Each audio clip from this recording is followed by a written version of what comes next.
다 같이 성경을 들고 일어서시기 바랍니다. 봉독해 드릴 하나님의 말씀은 요한계시록 14장 17절에서 20절 말씀까지를 제가 봉독해 드리겠습니다. 이것은 하나님의 말씀입니다. 또 다른 천사가 하늘에 있는 성전에서 나오는데 역시 예리한 낫을 가졌더라. 또 불을 다스리는 다른 천사가 제단으로부터 나와 예리한 낫 가진 자를 향하여 큰 음성으로 불러 이르되 내 예리한 낫을 휘둘러 땅에 포도송이를 거두라. 그 포도가 다 익었느니라 하더라. 천사가 낫을 땅에 휘둘러 땅에 포도를 거두어 하나님의 진노의 큰 포도주 틀에 던지매 성 밖에서 그 틀이 밟히니 틀에서 피가 나서 말 굴레에까지 닿았고 1600스타디온에 퍼졌더라. 아멘. 네, 앉으시기 바랍니다. 오전 예배에는 요한계시록 8장 3절과 5절에 기록된 내용으로서 천사가 기도의 금향로를 이제 제단에 불을 담아 땅에 쏟을 때 우레와 음성과 번개와 지진이 나더라라는 그 말씀을 가지고 제가 이제 말씀을 드렸습니다. 그 내용은 하나님께서 이 세상을 심판하시는 계시라고 여러분들에게 말씀을 드렸고요. 요한계시록 안에는 이 세상을 심판하는 계시에 대해서 5번이나 반복적으로 이제 중복적으로 계시하고 있다라고 하는 것 여러분 기억을 하셔야 됩니다. 그러니까 여섯째인 계시록 6장 12절과 17절의 여섯째인 그 다음에 이제 오전의 설교가 8장 3절에서 5절 금양료를 땅에 쏟는 사건, 그 다음에 이제 이번 시간에 설교하는 14장 17절에서 20절에 땅에 익은 포도송이를 추수하는 것, 그 다음에 이제 16장 17절에서 21절에 7번째 대접, 그 다음에 이제 18장에 나오는 큰 성 바벨론의 멸망, 이 5가지가 계시의 모양은 다릅니다. 계시의 모양은 다르지만 내용은 똑같습니다. 그래서 그 내용이 뭐냐면 하나님께서 이 세상을 심판하신다라고 하는 이제 그런 내용입니다. 그래서 같은 책에 동일한 사건을 5번이나 중복적으로 하나님께서 말씀하셨다라고 하는 것은 그만큼 그 사건이 분명하고 확실하게 그 사건이 일어난다라고 하는 것, 여러분 이거를 꼭 여러분들이 이제 기억을 해야 됩니다. 그래서 이것은 꼭 계시록에서만 나타나는 것이 아니라 이제 구약 성경을 봐도 신약 성경을 봐도 하나님께서 이 세상을 마지막 때에 불러서 심판하시겠다라고 하는 내용은 이미 구약 성경에도 하나님이 몇 군데의 선지서에 기록을 하고 있습니다. 그래서 지금 멸망에 대한 사건 가운데에는 두 번째 시간으로 제가 이제 땅에 익은 포도송이 추수에 대해서 말씀을 드립니다. 그리고 이제 조금 다른 내용을 하다가 이제 종말론 용어 해설에 대한 시리즈가 맞춰질 때에 제가 세 가지 7 시리즈를 설교할 거거든요. 7인, 7나팔, 7대접. 그러니까 7번째 대접을 할 때에 이제 7인에서도 이제 6번째 인에서 지구 멸망의 사건 설명하고, 그다음에 이제 대접에서 7번째 대접에서 지구 멸망에 대한 사실을 설교한 다음에 그 다음에 이제 이어서 하는 게 18장의 큰성 바벨론의 멸망에 대해서 그때 제가 설교를 할 겁니다. 그래서 오늘은 이제 세상 멸망에 대한 이 사건으로는 이제 2번째가 되는 거예요. 이제 2번째가 되는 땅에 익은 포도송이 추수에 대해서 말씀을 드리겠습니다. 전 시간에도 말씀을 드렸지만 제가 이제 유튜브에 제 설교를 올려놓은 것이 아마 2년 좀 넘을 거예요. 2년 됐나? 2년 넘는데 이미 2년 전, 3년 정도 돼가는군요. 2년 전쯤에 제가 요한계시록에 대한 설교를 유튜브에 올라가 있는 설교가 연대기적으로 다 설교했던 내용이라고 했습니다. 그때는 조금 주의 부분을 많이 이제 자세하게 하다 보니까 이제 설교가 아무래도 이제 본문을 집중하다 보니까 뭐 다른 얘기 할 시간도 없었고 성경에 대한 얘기를 이제 주의를 많이 했는데 이번에는 똑같은 내용이지만 이제 그때와는 조금 다르게 약간 조금 프리하게 이제 이렇게 막 주의 얽매이지 않고 그렇지만 내용 같은 내용입니다. 또다시 내가 설교를 하고 지난주에 제가 말씀을 드린 대로 요한계시록의 내용은 어렵습니다. 이 어려운 내용은요 몇 번 들어도 알아지는 게 아닙니다. 특별히 요한계시록을 자세하게 공부를 하려면 1, 2년 공부해가지고는 힘들어요. 계속 공부를 해야 됩니다. 저는 계속 그 작업을 하고 있고 연구를 하고 책을 또 쓴 일에 지금 매진을 하고 있기 때문에 어쨌든 요한계시록을 좀 객관적인 입장에서 우리가 올바르게 알아서 마구잡이식으로 대부분 그렇게들 요한계시록을 배워서 하는데 그거는 별 유익이 없어요. 그래서 이제 성경을 좀 자세하게 객관적인 입장에서 우리가 좀 성경을 공부를 계속하면 좋겠습니다. 우선 17절을 먼저 볼까요? 오늘 본문의 17절을 보면 또 다른 천사가 하늘에 있는 성전에서 나오는데 역시 예리한 낫을 가졌더라. 아까 8장 3절에도 다른 천사라고 하는 말이 나오죠. 그죠? 여기 보면 또 다른 천사, 그럼 거기에 카이라고 하는 접속사가 하나 들어갑니다. 또, 그리고 카이 그 다음에 알로스, 앙겔로스라는 말이죠. 다른 천사가 나온다라고 말을 합니다. 그러면 계시록 14장을 여러분이 보시면 천사의 등장이 6번 나옵니다. 여러분들 눈으로 보시면 됩니다. 6절, 8절, 9절, 15절, 17절, 18절 천사가 6군데에 나와요. 그런데 이 천사는 각각 다른 천사입니다. 각각 다른 천사. 그래서 오전에 제가 여러분들한테 다른이라고 말씀을 드릴 때 알로스라고 하는 이 단어가 있거든요. 알로스라고 하는 이 단어를 제가 다른이라고 여러분들에게 말씀을 드렸습니다. 다른. 근데 헬라어는 한 단어만 있는 게 아니라 여러 가지의 단어가 있거든요. 헤테로스라고 하는 단어도 나옵니다. 예. 헤테로스라고 하는 이 헤테로스라고 하는 단어도 나오는데 이것도 다른으로 번역이 됩니다. 그런데 이 두 단어의 알로스와 헤테로스의 차이는 뭐냐면 이 알로스는 둘 중에 다른 하나, 요럴 때는 알로스라고 하는 이 단어를 쓰는데 이 헤테로스라고 하는 이 단어는 둘이 아니라 여러 개입니다. 여러 개 많이 있을 때에 이제 다르다라고 하는 이러한 그 용어를 사용할 때 헤테로스를 쓰거든요. 그러니까 오늘 여기에서 오늘 읽은 17절에 또 다른 천사가라고 말할 때 여기도 또 이제 뭐 알로스로 이렇게 쓰는데 이것도 헤테로스라고 하는 이런 부분에서는 약간 차이가 있습니다. 그러니까 이제 요한계시록에서는 왜 이렇게 알로스라고 하는 단어와 헤테로스라고 하는 다른이라고 하는 이러한 형용사를 쓸까요? 그것은 뭐냐면 요한계시록에 천사가 되게 유난히 많이 나옵니다. 천사가 등장을 많이 하기 때문에 바로 전에 나오는 그것과 혼동하지 말라고 하는 차원에서 이제 다른 천사라고 하는 이러한 이제 그 용어를 사용을 합니다. 이제 본문에 나오는 천사도 이제 지금 14장에 들어와서 우리가 지금 17절과 20절을 보잖아요. 요 문맥 전의 문맥이 뭐지요? 14절에서 16절이잖아요. 그죠? 그러면 14절과 16절에도 이게 보면은 이제 그 예리한 낫으로 익은 곡식을 추수하는 거예요. 14절과 16절은. 요건 휴거에 대한 내용인데 나중에 내가 다시 한번 설교를 하도록 하고요.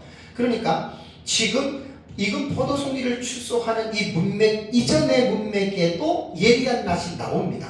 예리한 낫이라고 하는 말은 뭐냐면 드레파논 옥시라고 하는 단어예요. 드레파논이 낫이라고 하는 거거든요.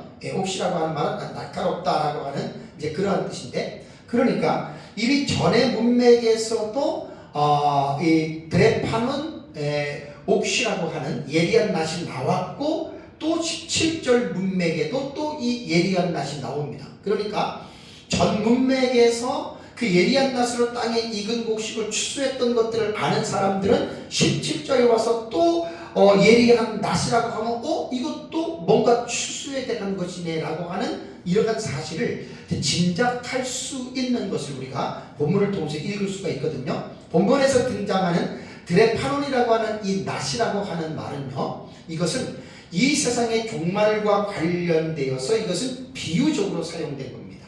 그냥 곡식을 베는 이 낫이 아니고 이 세상의 종말에 하나님의 심판과 관련된 추수와 관련된 이러한 비유적인 것이라고 여러분들이 생각을 해야 됩니다. 그래서 14장 14절, 15절, 16절, 17절, 18절에 여기서 사용되는 드레파논이라고 하는 이 낫은 바로 종말론 쪽의 입장에서 하나님의 심판에 대한 비유로서 이 본문을 말씀한다라고 하는 것 여러분들이 기억을 하셔야 됩니다. 자, 그러면 본문 직전에 나오는 이제 14절과 16절은 조금 전에 제가 말씀드린 대로 이 사건은 뭐냐면 예수님 재림할 때 제가 지난주에 휴거에 대한 말씀을 드렸잖아요. 그죠? 그래서 휴거된 사람들이 지난주에 불이 섞인 유리 바닷가에 계시록 15장 2절과 4절에 불이 섞인 유리 바닷가에 올라가 있고요. 그 다음에 불이 섞인 유리 바닷가에서 그들이 언제까지 있냐면 정확하게 말하면 75일입니다. 그것이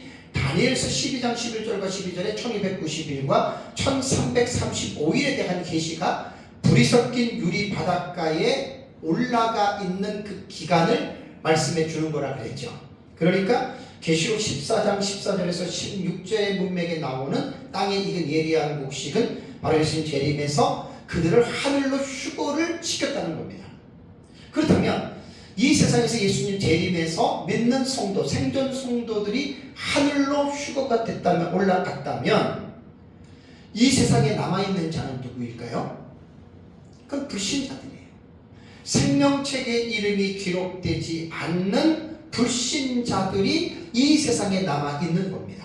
그래서 이제 17절에서 20절까지는 성도들하고는 전혀 상관이 없는 이 세상에 있는 불신자들에 관계된 이제 본문이라고 하는 것, 이걸 여러분들이 염두에 두시고 오늘 말씀을 여러분들이 들으시면 됩니다. 그래서 17절에 등장하는 이 천사도 또 다른 천사니까 앞에서 14절에 나타나는 그 천사가 아닙니다.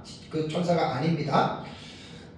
그래서 이 천사의 출처도 이제 그 앞에서 나온 천사같이 17절 보면 어디서 나오죠? 이 천사의 출처는 성전입니다. 그러니까 하늘에 있는 성전이라고 그랬잖아요. 그러니까 하나님이 계시는 천국입니다. 이 하늘에 있는 성전에서 이 천사가 나왔다. 그러니까 천사는 하나님에게 명을 내리면 그래서 하나님의 명을 행하는 하나님의 사역자이기 때문에 천사는 하나님의 명을 받고 그 성전에서 지금 나왔다. 오전에도 말씀드린 대로 천국의 성전이 없는 게 아닙니다. 있습니다. 천국의 성전이 없다라고 하는 말은 천국의 한 일부분인 새 예루살렘 성에만 성전이 없을 뿐이지 천국이라고 하는 전체적인 이 에어리아 속에서는 하나님이 분명히 계시록 4장과 5장과 11장과 16장과 15장 보면 하나님의 성전이 분명히 있습니다. 성전에서 나온다 했잖아요. 이건 다음에 또다시 분명하게 설교를 할 때 잘 여러분들이 들으셔야 됩니다. 자, 그러면은 이제 이 성전에서 천사가 나오는데, 자, 17절을 다시 한번 보시면 다른 천사가 하늘에 있는 성전에서 나오는데 뭘 갖고 나옵니까? 예리한 낫을 가지고 나온다라고 말을 하면서 18절을 볼까요?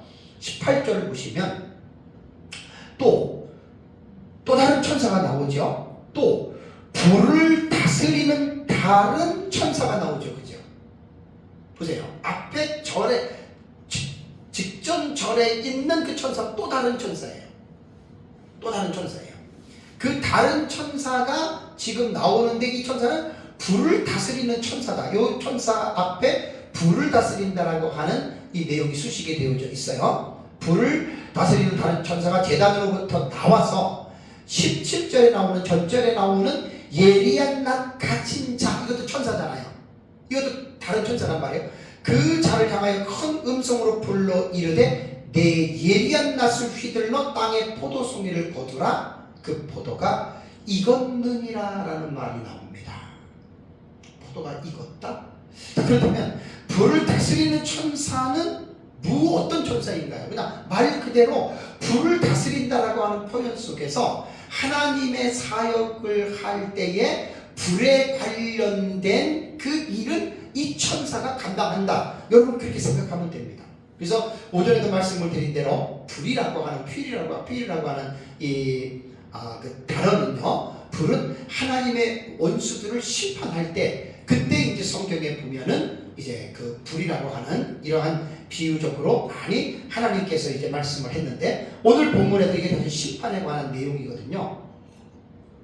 불신자들에 관한 심판의 이 그 텍스트이기 때문에 당연히 이제 불이라고 하는 이 내용들이 나옵니다.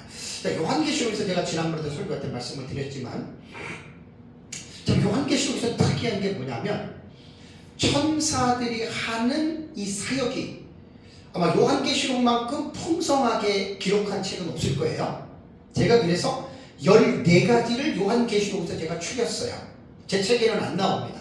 책 쓰고 나서 제가 이제 또 설교하면서 추린 건데, 요한계시록 안에서 천사들이 하는 그 직무별로 제가 정리를 하니까 14가지가 나옵니다. 자, 첫 번째는 사도 요한에게 계시를 보여주고 들려주는 천사들이 있죠. 그죠? 그래서 요한계시록에서는 요한이 본 것이 67회고 들은 것이 67회고, 그러니까 거의 보면은 천사들을 통해서 하나님이 보게 하고 듣게 했다, 이렇게 되고요. 두 번째는요, 계시록 4장과 5장과 7장을 보면 하늘의 성전입니다. 천국의 성전에서 하나님의 보좌를 호위하는 천사들이 나와요. 4장, 5장과 7장에. 다음에 세 번째는 계시록 7장 1절을 보니까 땅의 사방의 바람을 붙잡아 바람으로 하여금 땅이나 바다의 각종 나무에 불지 못하게. 그 다음에 9장 14절에도 내 천사를 놓아주라. 이거는 뭐냐면 전쟁을 관여하는 천사들입니다. 전쟁을 할 때 하나님이 천사를 통해서 땅의 바람을 붙잡기도 하고 도와주기도 하고, 그러니까 일어나는 전쟁을 막기도 하고 전쟁이 일어나기도 하고. 그래서 세 번째는 전쟁에 관여하는 천사들이 있고요. 네 번째는 계시록 7장 2절과 4절에 보면은 14만 4천의 하나님의 종들의 이마에 일을 치는 천사가 있죠. 제가 지금 말씀드리는 거는 천사들마다 하는 사역이 다르다는 거예요.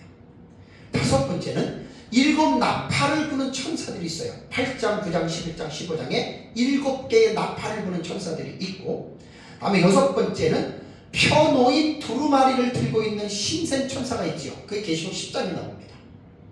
다음에 일곱 번째는 땅에 거하는 사람들에게 메시지를 전하는 천사가 14장에 나오는데, 물론 이 천사는 대행적 예표 사역을 하는 천사입니다.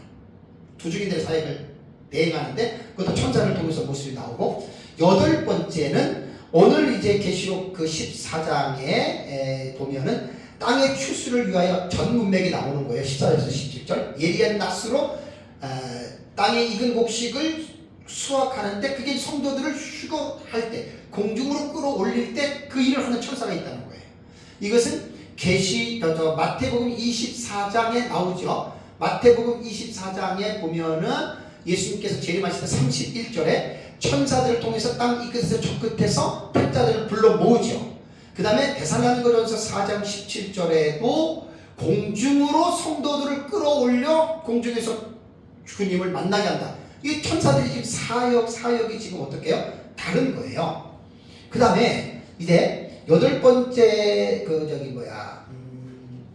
아홉 번째는 이제 오늘 본문에서 설교하는 이제 불을 다스리는 천사인데 18절에 이것만 딱 나와요. 불을 다스리는 천사가 나오고, 그 다음에 이제 열 번째는 계시록 16장을 보면은 7 대접을 가지고 있는 천사들이 나오죠. 다음에 11번째는 계시록 16장 5절을 보면은 물을 차지한 천사가 이르되, 이런 말이 나옵니다.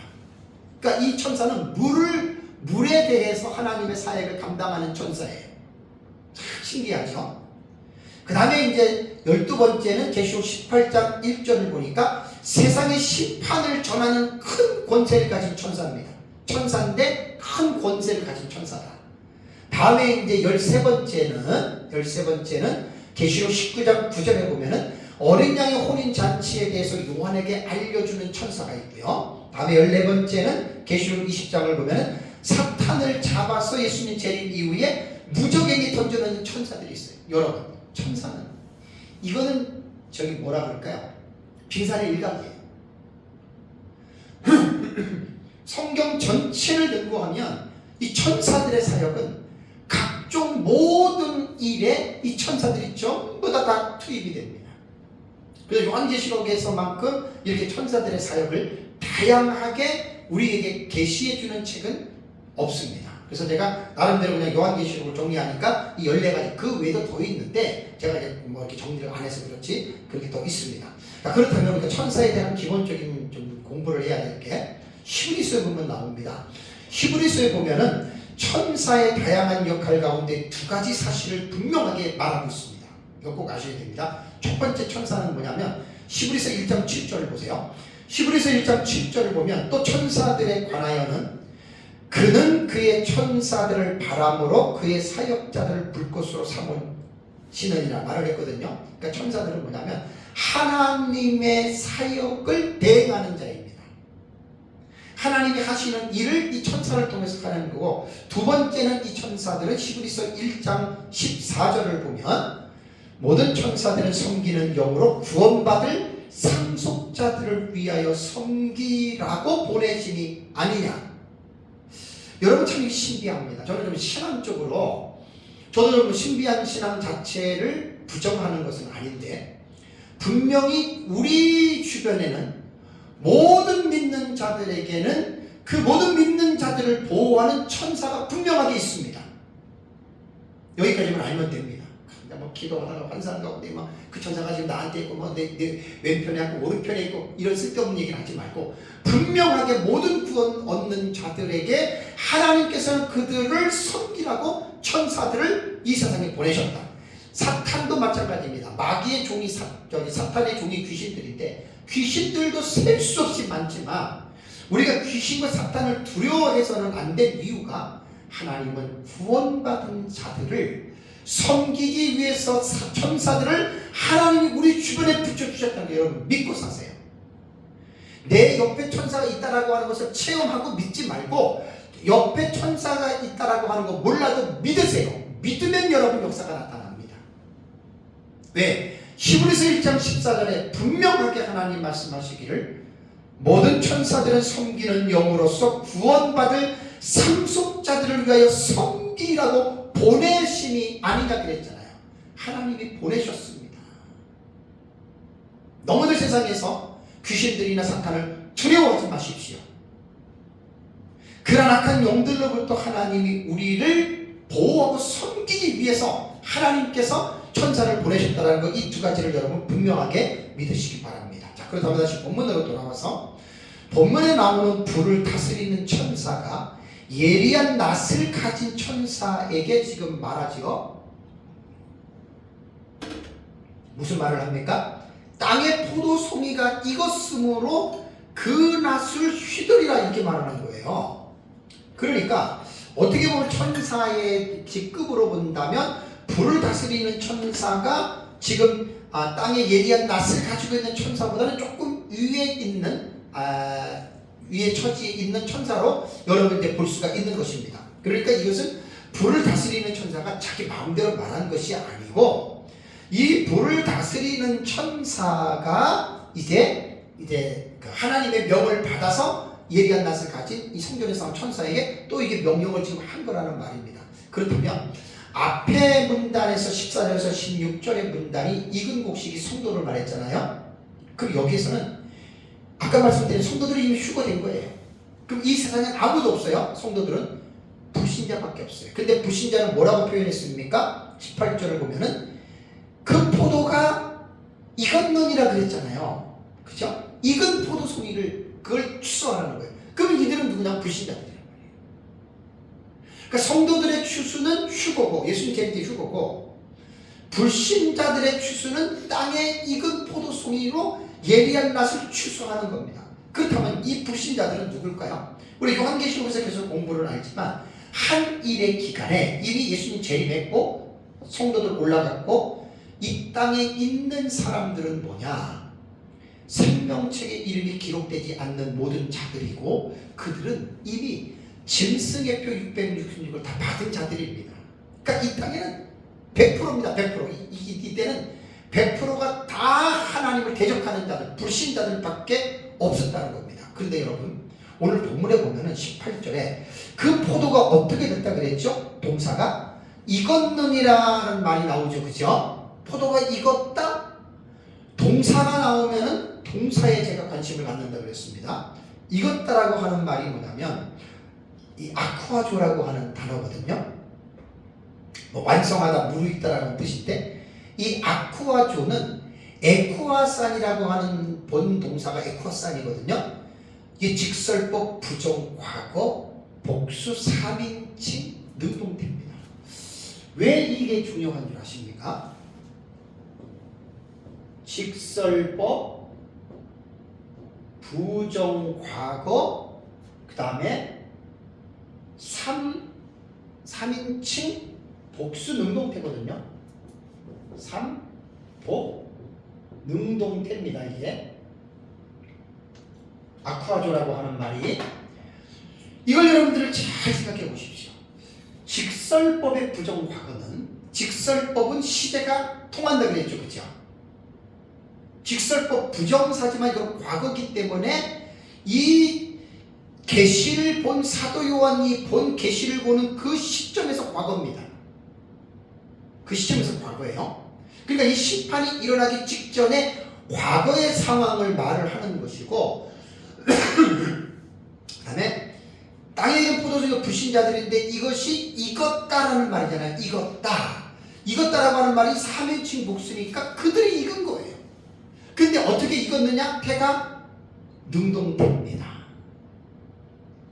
능동태의 의미를 아시죠? 자기들이 주체가 되는 거예요. 그러니까 자기들이 스스로 그러한 행동을 한 거예요. 그러니까 666 짐승의 표도 하나님이 받으라고 한 것도 아니고 누가 등 떠밀어서 받게 한 것도 아니고 능동태니까 자기들이 알아서 자원하는 마음으로 짐승을 적그리스도를 메시아로 그들이 스스로가 경배했다. 이 능동태란 말이에요. 수동태가 아니에요. 그들이 스스로가 그렇게 그러한 악한 길을 그들이 불신자들은 자기 스스로가 자원하여 그들이 자발적으로 그렇게 되었다라고 하는 말입니다. 그 18절에 포도송에 익었다라고 하는 말은 오전 시간에도 말씀을 드렸지만 하나님이 하시는 일에는 불의함이 전혀 없습니다. 전부 다 의로운 일입니다. 노아 시대 때에 물로 세상을 심판한 것과 소돔과 고모라를 불과 유황불로 심판하신 것 전부 다 그것은 하나님이 공의하시고 하나님이 의로운 행위입니다. 가나안 친족속을 하나님께서 그 이스라엘을 통해서 몰아낸 것도 그것도 하나님이 공의로운 행위입니다. 불의한 행위가 아닙니다. 그들 스스로가 자발적으로 그렇게 죄가 포도송이가 익었다라는 이런 말입니다. 계시록 18장 5절을 한번 가보세요. 계시록 18장 5절을 보면은 이 계시록 18장 그러면 이 세상 멸망이거든요. 기가 막힙니다.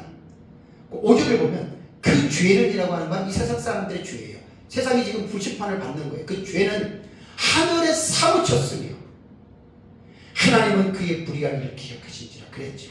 사무쳤다라고 하는 에콜레 대상이 뭐냐면 이것은 아주 그 뭐라 그럴까 개정과 공동 번역에는 사무쳤으며로 번역을 했고 표준 새 번역은 닿았다. 바른 성경에는 쌓였고라는 이렇게 번역을 했습니다. 그러니까 이게 뭐냐면 세상 사람들의 죄는 하늘에 닿았다. 하늘에 쌓였고 이렇게 보는 것이 없습니다. 그러니까 그들이 죄를 진 것은 아까 여러분들에게 말씀을 드린 대로 이제 에쿠아산이라고 하는 단어로 이게 뭐냐면은 능동태거든요. 그들이 스스로가 그런 죄를 진 거예요.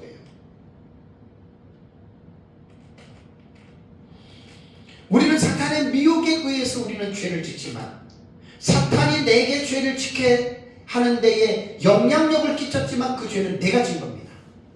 여러분 성도는 불신자들인지 간에 인간이 사탄에 의하여 충동은 받을지라도 결정은 누가 한 거예요? 내가 한 거예요. 꼭 기억하세요. 능동적입니다. 죄는 다. 땅의 포도송이 추수에 대해서 이제 19절과 20절을 보겠습니다. 자, 이제 예리한 낫을 가진 천사는 불을 다스리는 천사의 말을 듣고 낫을 휘둘러 포도송이를 거둡니다. 그리고 이제 하나님의 진노의 큰 포도주를 던졌다는데 19절 볼까요? 천사가 낫을 땅에 휘둘러 땅에 포도주를 거두어 하나님의 진노의 큰 포도주 틀에 어떻게 해요? 던짐에.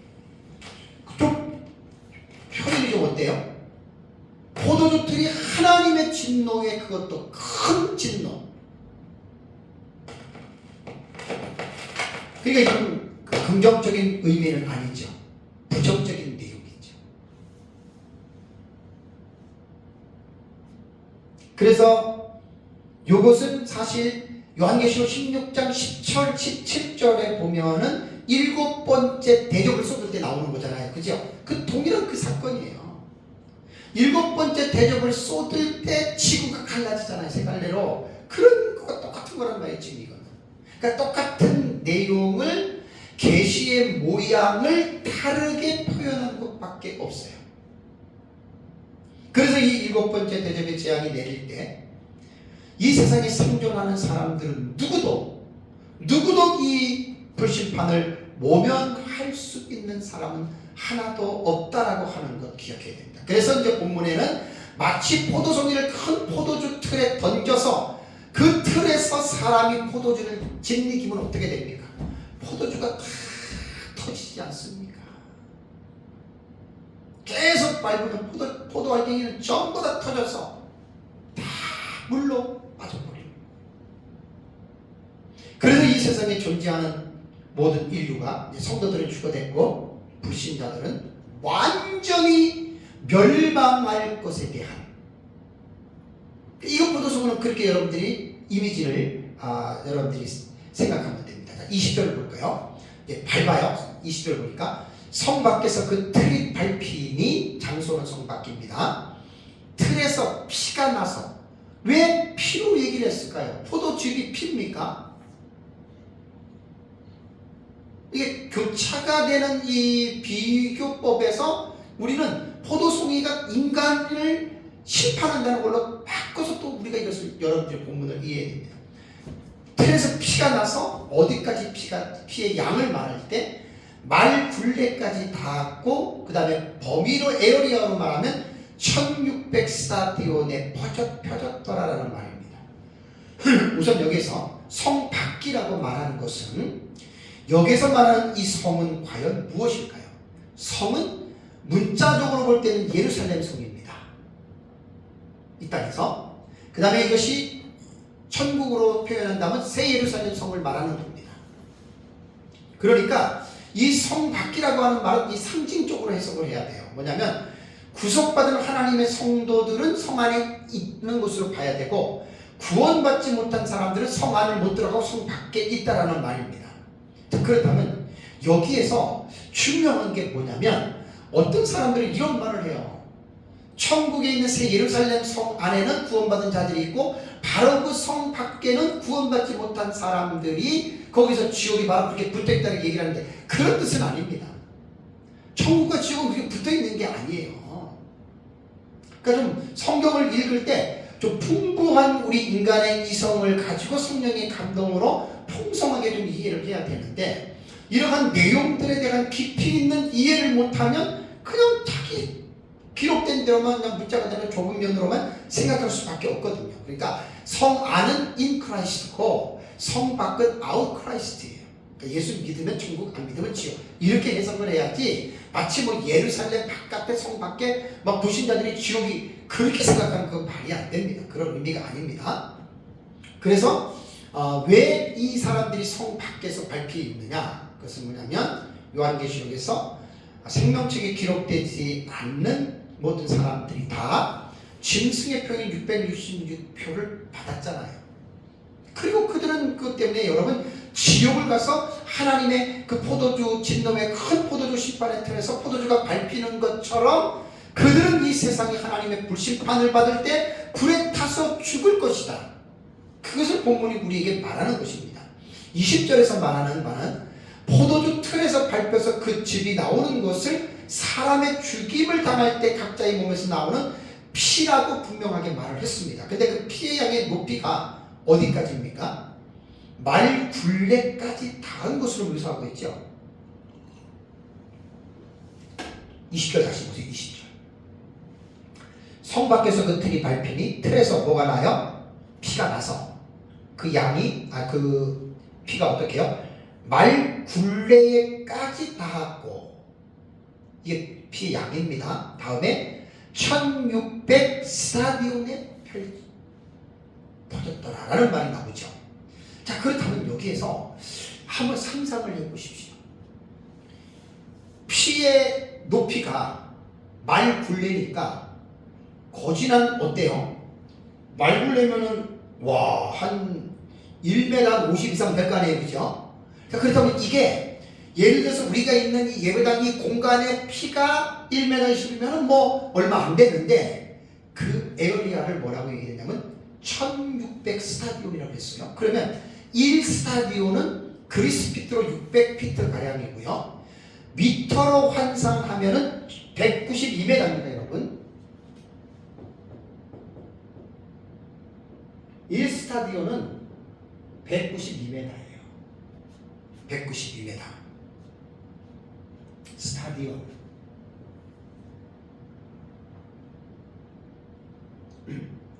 스타디온이 왜 스타디온? 나오나? 1스타디온이 192m고 이것이 1600 스타디온이니까 1600 스타디온을 곱하면은요, 여러분 307km가 됩니다. 엄청나게 넓은 거예요. 그러니까 이 307km는 어느 정도의 양이냐면 우리 이스라엘 지도를 보면은 남과 북의 길이 있죠, 그죠? 북쪽에 갈릴리 그 위쪽에서부터 시작해가지고 남쪽의 비태까지 이게 한 307km가 됩니다. 그러면 여러분 문자적으로 볼 때 그 피가 307km의 그 에어리아의 피의 양이 말 굴레까지다. 상상을 해보세요. 와, 엄청 사람의 몸에서 피가 얼마나 나오겠습니까? 그 이스라엘 남북 전체에 그것도 말 굴레까지 그 피가 그겠다. 근데 이거는 문자적으로 해석할 게 아니에요. 이 의미를 먼저 문자적인 의미를 이해하고 이것이 무엇을 상징하는지에 대한 이 부분을 봐야 되는데 당연히 우리는 1600 스타디온은 전 세계적인 것으로 이 본문은 해석할 수밖에 없는데, 그럼 한번 심판과 관계해서 말씀을 드리겠습니다. 이 스타디온 해석이요, 두 가지 견해를 학자들이 이야기를 해요. 첫 번째는 뭐냐면 전쟁으로 그대로 문자적으로 전쟁에서 어떤 한 지역에 그렇게 많은 사람들이 죽을 것이다 라고 보고, 두 번째는 이것은 하나님의 최후 심판이다라고 봅니다. 최후 심판. 그런데 전쟁으로 보는 사람들은 이 전쟁을 아마겟돈 전쟁으로 보는데 그거하고는 상관이 없습니다. 아마겟돈 전쟁하고 상관이 없습니다. 이거는 당연히 최후 심판으로 봐야 됩니다. 그래서 전쟁으로 보는 해석에는 이 문자적인 해석법을 취하는 세대주의자들이 거의 이 본문을 그렇게 해석을 합니다. 김흥조 목사님 같은 경우는 예루살렘 성 밖 여호사밧 골짜기를 중심으로 이루어지는 미증유의 전쟁이다, 상징한다라고 말을 하고, 조영규 목사님도 핵전쟁이 참혹한 피해로 피가 섞여간 범위로 얘기를 하고, 데이크라고 하는 학자도 아마겟돈 전쟁에 대한 묘사로서 전쟁에 죽은 피를 말하고, 왈구드라고 하는 학자도 이 사람 다 세대주의예요. 김웅조, 조영기, 데이크, 그 다음에 왈구드 전부 다 세대주의인데 예루살렘으로부터 200마일 내에 있는 전역의 대학살의 중심이 될 것을 의미한다, 이렇게 해석을 합니다, 세대주의자들은. 그런데 세상의 심판으로 보는 방식은 역사적 전천년과 무천년은 다 상징으로 이 부분을 우리는 세상의 심판으로 보는데, 박윤선 박사님은 세상 끝날에 하나님의 형벌이 온 천하에 미치고 영원토록 임할 것, 그러니까 세상의 심판이에요, 전 세계적으로. 존슨도 우상숭배에 대한 최후의 심판으로 흘려질 피가 번지는 범위로서 전 세계적이다. 비도 울프도 학살이 크게 일어날 것을 의미하는 상징수다. 그 다음에 핸드릭스는 4 곱하기 4, 10 곱하기 10에서 나온 수로 악인에 대한 세밀하고 완전한 심판을 상징하는 것이다. 그 다음에 조지 레드규스는 철저한 하나님의 심판으로서 악과 하나님의 통치에 대한 적대 행위의 흔적을 완전히 제거하실 것. 그러니까 전 세계적으로 이루어지는 하나님의 심판으로 보는 것이 가장 옳습니다. 클레어포드는 말하기를 1600이라고 하는 수요는 사수를 제곱하여 다시 100으로 곱한 수다. 사수를 제곱하면은 4 곱하기 4는 16이잖아요. 16 곱하기 100을 하면은 1600이 나오거든요. 그럼 여기에서 클리에포드는 뭐라고 얘기를 하냐면 4를 2번 곱한다라고 하는 말은 뭐냐면 동서남북 온 천하를 가르치고 100이라고 하는 수는 10의 제곱으로서 10 곱하기 10이잖아요. 제곱한 것으로서 그 수는 시간적으로 영원을 상징하는 수다. 그래서 피가 1600스터디언이 퍼졌다고 하는 말은 세상 끝날에 하나님의 심판이 온 천하에 미칠 것으로 이렇게 1600스터디언을 이렇게 상징적으로 해석을 한다라고 하는 것 여러분들이 기억하셔야 됩니다. 그렇다면 이 세상에 대한 심판의 계시는 아까 말씀드린 대로 요한계시록에 5번 나와요. 그러니까 왜 동일한 내용을 5번이나 하나님께서 중복적으로 계시를 하셨을까? 그러니까 정신을 차려야 돼요. 이건 하나님이 분명하게 정한 확실한 사건이라는 거예요. 세상에 이렇게 끔찍하게 하나님에 의한 마지막 심판을 받을 것이다. 그래서 그들이 이제 피를 흘리는 심판의 대가가 바로 하나님을 불신하고 짐승과 사탄을 추종한 그들에게 하나님의 마지막 내리는 하나님의 준엄한 하나님의 심판이라고 하는 것을 여러분 꼭 기억을 하셔야 됩니다. 계시록 18장 24절을 볼까요? 계시록 18장 24절을 보면 선지자들과 성도들과 및 땅 위에서 죽임을 당한 모든 자의 피가 그 성 중에서 발견되었느니라. 그러니까 세상이 심판을 받는 것은 하나님을 불신하고 그들이 하나님을 대적할 뿐 아니라 이 땅에서 구약과 신약 전체 시대의 선지자와 성도들을 죽였다는 말입니다. 수많은 사람들을 예로부터 시작해서 지금까지 예수 믿는 하나님의 자녀들을 죽이는 순교의 그 핏값에 대한 대가로 하나님도 이 세상에 사는 사람들의 그 익은 포도송이를 발로 밟아서 그 피가 전 세계에 상징해진 것처럼 그 피에 대한 대가를 하나님께서 마지막 이 세상의 심판으로 하나님께서 갚아주신다라는 말입니다. 이게 세상에 대한 심판은 요한계시록에만 나오는 게 아니에요. 구약에 대한 본문을 잠깐 말씀을 드릴게요. 자, 구약 성경에 보면 여호와의 진노의 큰 날이라고 하는 예언이 선지서 곳곳에 등장합니다. 그래서 여호와의 날에 대한 선포는 이사야, 에스겔, 요엘, 아모스, 스바냐, 스가랴 선지자에 의하여 선포된 아주 중요한 메시지입니다. 구약 성경 선지서에 나타난 여호와의 진노의 큰 날에 대한 말씀을 몇 군데 잠깐 보는데 여러분 성경을 찾아서 보셔야 돼요. 설교자가 설교를 할 때 성경을 말할 때에는 여러분들이 그냥 들으면 안 돼요. 성경을 봐야 돼요. 왜냐하면 성경에 있는 내용을 설교자가 인용하기 때문에 반드시 성경을 봐야 됩니다. 스바냐서 1장 14절을 보십시오. 구약 성경에 이 심판의 계시가 담겨 있는 거예요. 구약 성경에. 스바냐서 1장 14절을 보면 여호와의 큰 날이 가깝도다. 가깝고도 가깝도다. 빠르도다. 여호와의 날이 소리로다. 용사가 거기서 심히 슬피 우는도다. 이 여호와의 큰 날이 뭘까요? 스바냐서는 12소 선지자 중에서 9번째에 위치한 책으로서 요엘서와 함께 여호와의 날에 대한 신학적 주제를 깊이 깊이 다루고 있습니다. 여호와의 날.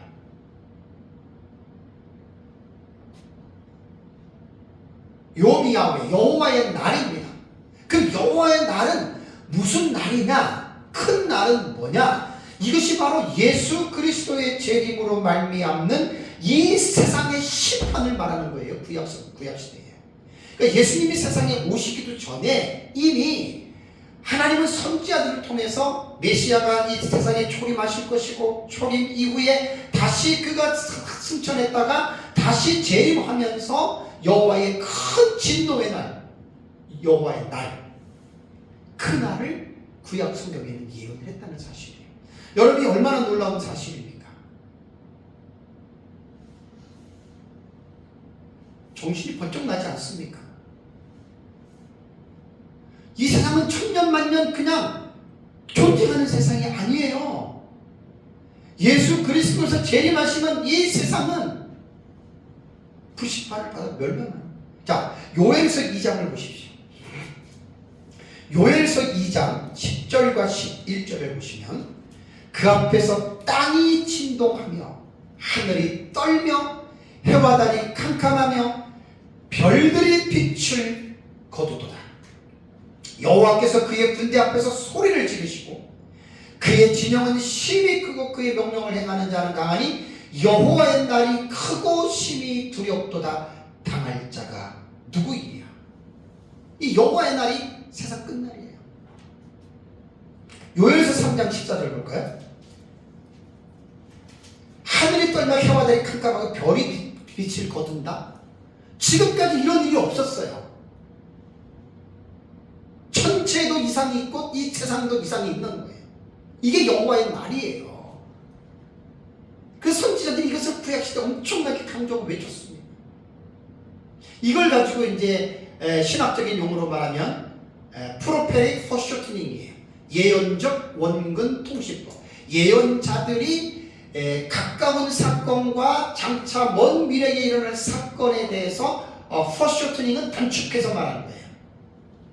그 긴 기간을 설명하지 않고, 예를 들자면 북이스라엘이 722년에 아수르에서 멸망하고, 그러면 선지자가 이제 앞으로 조금 있으면 북이스라엘이 멸망해 라고 말하면서 여기서 예수 그리스도로 말하면 이 세상도 멸망해. 근데 이 갭이라고 하는 간격이 2000년이 넘잖아요.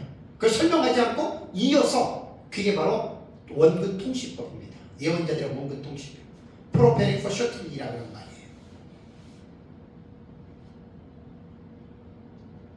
그래서 여호와의 날이 심히 크고 심히 두렵다. 요엘서 3장 14절과 15절 볼까요? 3장 14절과 15절 보면 사람이 많으며, 어디에 사람이 많습니까? 심판의 골짜기에 사람이 많으며, 그 다음에 심판의 골짜기에 뭐가 있어요? 여호와의 날이 가까우리로다. 여기 여호와의 날은 뭡니까? 그러니까 예언적 원근 통신법, 프로페릭 포쇼트닝 입장으로 볼 때는 가깝게는 북이스라엘은 720년에 아수르에게 멸망하고 남유다는 586년에 바벨론에서 멸망하는데, 그것만 말하는 것이 아니라 이 여호와의 날은 남유다와 북이스라엘의 멸망보다는 전 세계가 지금 멸망하는 그 여호와의 크고 두려운 진노의 날을 말하는 거예요. 그러면서 그 뒤에 보십시오. 해와 달이 캄캄하며 별들이 그 빛을 거두도다. 북이스라엘과 남유다가 멸망할 때 해와 달이 캄캄하고 별이 빛을 거둔 적이 없어요. 주전 722년과 주전 586년에는 별들과 해가 빛을 잃은 적이 없어요. 그냥 정상적인 크로노스의 시간 속에서 그들은 망한 거예요. 요엘서라든가 스바냐서에서는 분명히 뭘 말합니까? 해와 달이 캄캄하며 별들이 그 빛을 잃는다. 그래서 요한계시록에서는 종말에 나타나는 5가지의 심판의 양상이 이렇게 다 들어가잖아요. 예수님 재림할 때 마태복음 24장 30절 31절에 뭐라 그랬어요? 하늘의 별들이 떨어진다 그랬죠. 해와 달이 빛을 잃는다 그랬죠. 그 예수님 재림 때 일어나는 일이에요. 그러니까 구약 성경의 선지자들이 이 사실을 지금 예언한 거예요. 예언. 말라기서를 보십시오. 말라기서에는요, 인류종말에 나타나는 여호와의 진노의 큰 날에 대해서 묘사하기를 말라기 3장 2절을 보시면 말라기 3장 2절에는 그가 임하시는 날로 묘사했고 말라기 4장 1절에는 용광로 불같은 날이라고 말을 했고 말라기 4장 5절에는 여호와의 크고 두려운 날로 묘사하고 있습니다. 하나님께서 구약시대의 선지자들을 통해서 선포한 여호와의 날이 요한계시록에서는 5번이나 강조하고 있다는 건 사실이에요. 그러니까 이 진노의 큰 날은 어느 누구도 피할 수 없는 인류 종말을 고하는 날이 될 것이라고 하는 것을 성경을 보는 사람들은 이해하셔야 된다는 말입니다.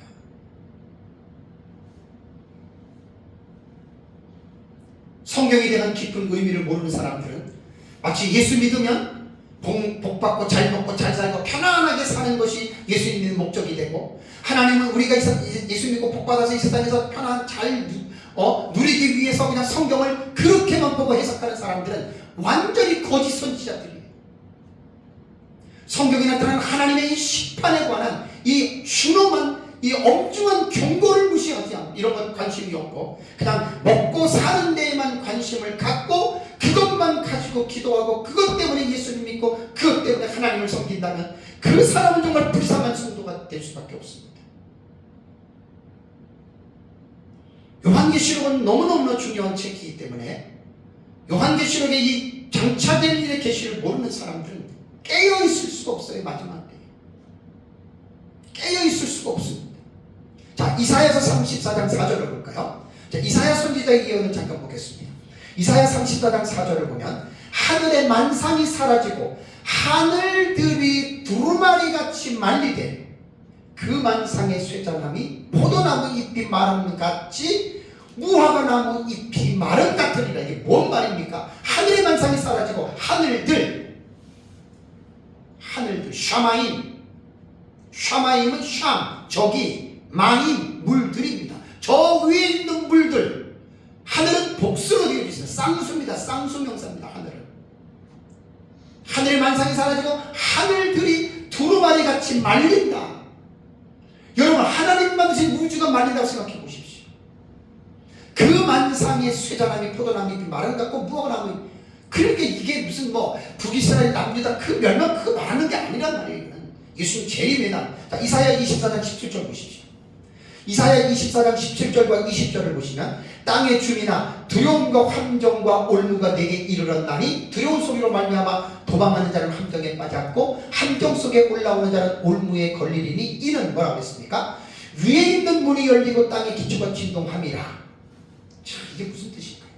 19절에 땅이 깨지고 깨지며 땅이 갈라지고 갈라지며 땅이 흔들리고 흔들리며 땅이 취한자같이 비틀하며 원두막같이 흔들리며 그 위에 죄악이 중앙으로 떨어져 다시는 일어나지 못하게. 이게 뭔 말을 하는 겁니까? 이 세상 심판이죠.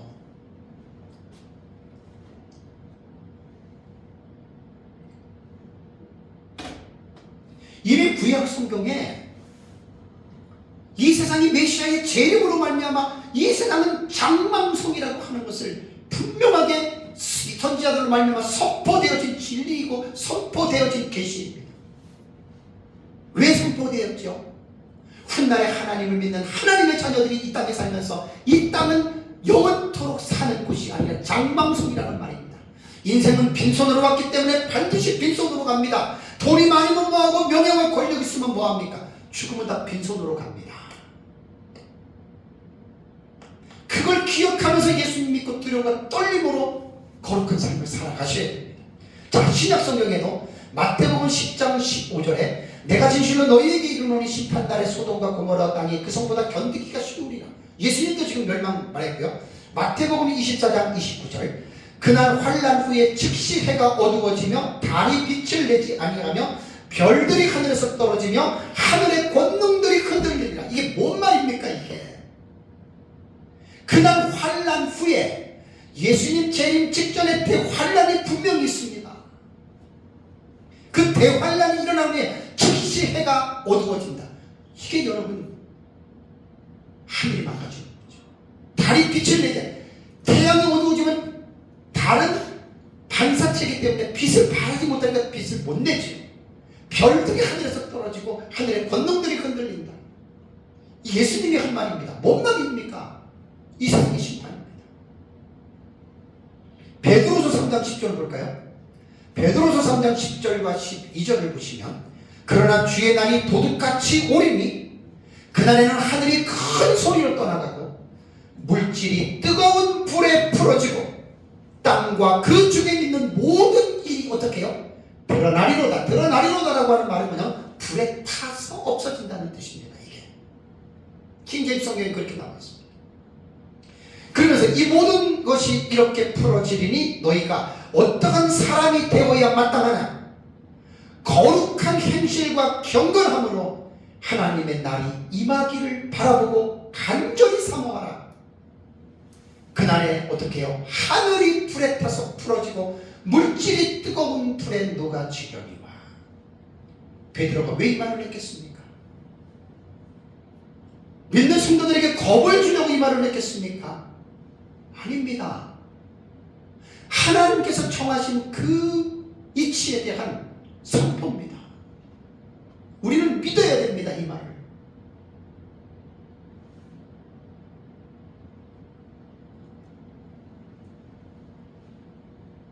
물질 문명과 과학 문명이 고도로 발달함에 따라서 돈만 있으면 이 세상은 영원히 살 것 같죠. 모든 사람들의 관심사가 이 땅에서 영생하는 겁니다. 그 사탄이 속인 겁니다. 앞으로 한 20, 30년만 지나면 웬만한 신체의 장기는 인식으로 다 할 수 있습니다. 뇌고 신장이고 뭐 지금도 하지만 거의 다 이제 앞으로는 이렇게 그 유전자 조작을 해가지고 아마 인간이 뭐 한 150년, 200년까지도 충분히 살 수 있는 그런 것들이 이미 의학이나 과학이 만들어 나갑니다. 그렇지만 영생하는 게 아닙니다. 그게 과학의 발달탑이거든요. 하나님을 믿지 않는 사람들은 거기에 빠진단 말입니다. 지구 심판에 대한, 멸망에 대한 이 계시는 요한계시록에만 다시 말씀드리면 5번 나옵니다. 이 세상은 소망을 둘 장소가 아닙니다. 아무리 내가 돈이 많고 명예가 있고 권력이 있다 하더라도 이 세상은 반드시 하나님의 불에 타서 없어집니다. 나중에 요한계시록 18장 설교할 때 들어보세요. 상인들, 해운업을 하는 사람들, 그 해운업으로 돈을 엄청나게 벌어가지고 부귀영화를 누렸던 사람들이 이 지구가 세갈래로 불타는 장면을 보면서 애통하는 애가를 부르는 내용을 계시록 18장을 보십시오. 우리 찬송가 부를 때도 웬만인가 내 형제여 마귀만 쫓다가 이 세상 불탈 때에 너도 불타겠구나라고 하는 찬송을 우리는 부르지 않습니까? 맞습니다. 사실입니다. 이 세상은 잠깐 살아가는 나그네의 여름입니다. 그런데 성도들조차도 하나님의 나라에 대한 비전과 소망과 이 믿음이 없기 때문에 마치 이 세상이 다인 것처럼 이 세상에 푹 빠져가지고 어떻게 보면 세상에서 잘 먹고 잘 살고 부를 누리기 위해서 그것이 신앙의 방편으로 그것 때문에 막 하나님을 찾고 믿음 생활 열심히 하고 헌금 많이 하고 전도 많이 하고 정말 불쌍한 사람들이에요. 사랑하는 성도 여러분, 세상은 지금 인류 종말이라고 하는 마지막 종착역을 향하여 질주하고 있습니다. 절대로 이 질주는 누구든지 멈출 수가 없습니다. 시간은 하나님이 태초에 천지를 창조한 이후 지금도 계속해서 그 시간은 흘러가고 있습니다. 어디를 향하여? 예수 그리스도의 재림으로 말미암는 이 세상의 심판을 향하여. 예수 그리스도의 재림은 구원과 심판의 빈거가 됩니다. 우리는 이 세상의 끝날인 예수 그리스도의 재림이 언제인지 알지 못했기 때문에 늘 깨어서 신부단장의 삶을 살아야 합니다. 사도 바울은 데살로니가전서 5장 1절과 3절에 교훈하기를 형제들아 때와 시기에 가라여는 너희에게 쓸 것이 없음은 주의 날이 밤에 도둑같이 이룰 줄을 너희 자신이 자세히 알기 때문이다. 예측 못합니다. 도둑같이 옵니다. 그들이 뭐라고 얘기하냐면 3절에 평안하다 안전하다 할 그때에 임신한 여자에게 해산의 고통이 이름과 같이 멸망이 갑자기 그들에게 이르리니 결코 피하지 못하리라. 불신자들하는 말이에요. 믿는 우리는 어떻게 해요? 이렇게 살지 말자는 거잖아요. 베드로가 말한 것처럼 거룩한 행실과 경건한 삶으로 너희는 살아가라는 말입니다. 예수 믿고 내 어떤 니들을 충족시키고 내 소원을 이루기 위해서 내 꿈을 이루기 위해서 예수가 필요하고 교회가 필요한 것이 아니라 하나님의 뜻이 이 땅에 이루어지는 그 하나님의 비전이 목적이 되고 그 하나님의 비전을 이루기 위하여 저와 여러분들은 교회는 이 세상을 살아가는 겁니다. 그래서 깨어있어서 우리는 거룩한 삶을 살아가야 되는 겁니다. 언제인지 모르지만 예수님의 재림은 점점 가까이 오고 있습니다. 재림을 사모하면서 신부단장의 삶을 살아가시기를 주님의 이름으로 축복합니다. 다 같이 기도하겠습니다. 오늘 들은 말씀을 생각하면서 우리 함께 합심해서 다 같이 기도하겠습니다.